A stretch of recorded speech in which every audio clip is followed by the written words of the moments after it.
Family get-togethers can be hard for anyone, but for survivors of childhood sexual abuse, they can be especially difficult. This is even more true if your family is tied to your abuse in some way.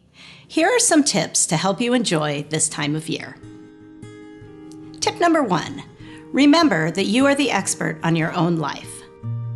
Nobody knows what's best for you more than you. The more you trust your inner voice, the better you'll be at trusting yourself. Keep this in mind if friends or family try to make you feel bad or guilty about your choices. I've learned to listen to my inner voice, and I am super glad that I actually know what that is. I'm aware of when I need to change something or do something different or kind of take care of myself. I value my inner voice, and I love listening to my intuition and taking that into consideration as I make decisions. Paying attention to my feelings. I'm a nurse, and I explain to people, or I ask them to rate their pain, their physical pain. Sometimes if you're feeling that anxiety rising and bubbling up, or your emotions, your feelings are starting to get hurt, paying attention to that and what number that is. Tip number 2, make self-care a priority. Be kind to yourself and make sure that you are taking care of your needs. You are worth the time and the investment to keep yourself happy and healthy. It isn't selfish, it's self-care. I love doing Muay Thai or just working out at the gym in general. I work out. Burns off steam. It's good for you physically, mentally, emotionally. Sometimes just take a long, hot shower. And then afterwards just get ready and make myself feel good. I feel like when I am ready for the day or when I feel good about myself, it just makes me light up and feel good and happy.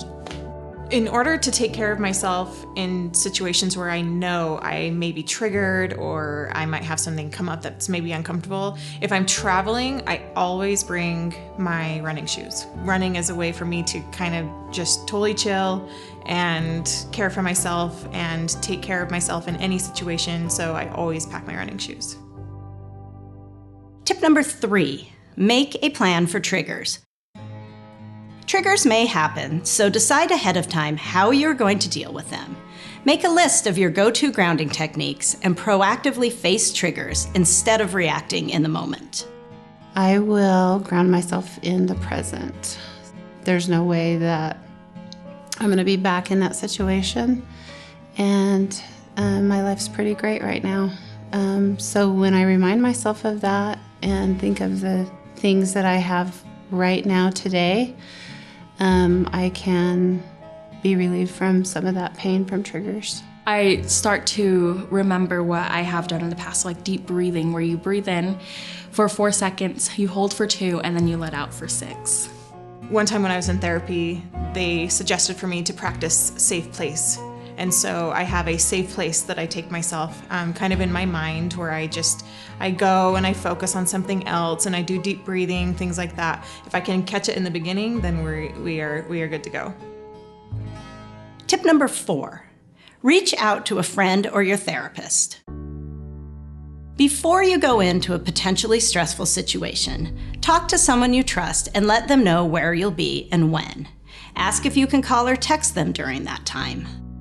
My biggest supporter, I would have to say, is my husband. He helps me by taking a lot of the load off of my chest. He knows that I'll stress out with a lot on my plate, so we'll plan it out the week before, what needs to be done, and we'll split it up so I'm not doing so much, and he helps me carry the load. And my husband, my sister, yeah, they both know everything that I've been through or anything that might trigger me, and they listen. They're really good at listening and understanding and knowing when I need to step out or change direction, do something different.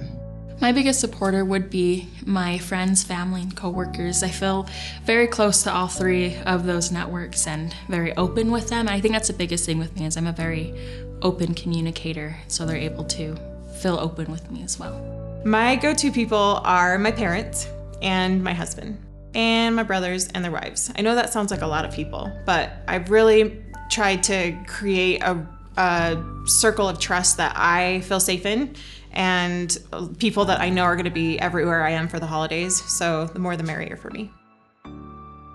Tip number 5, repeat a positive affirmation. Come up with a phrase that you can repeat to yourself when you're feeling overwhelmed or exhausted.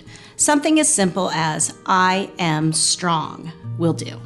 A positive affirmation for the holiday would be, I am strong and beautiful. I am safe and I have a good life. I think feeling safe and realizing that you are, it's warm, it's comfortable, it's powerful. I like to tell myself that I get to choose who I want to be. I get to choose if I'm happy or sad or mad, and so every day I try to choose to be happy. It feels empowering to know that I am who I am because I've chosen to be that. One of the positive affirmations that I use in my life is I am enough, but not just that I am enough now. I have a tendency to want to be more, do more, be better, do better, and I am enough now helps me if I just keep repeating that to myself, then it prevents me from running a lot faster than I can. Remember to check in with yourself physically and emotionally before, during, and after any holiday events. If you take time to focus on you, you find that this time of year can be wonderful.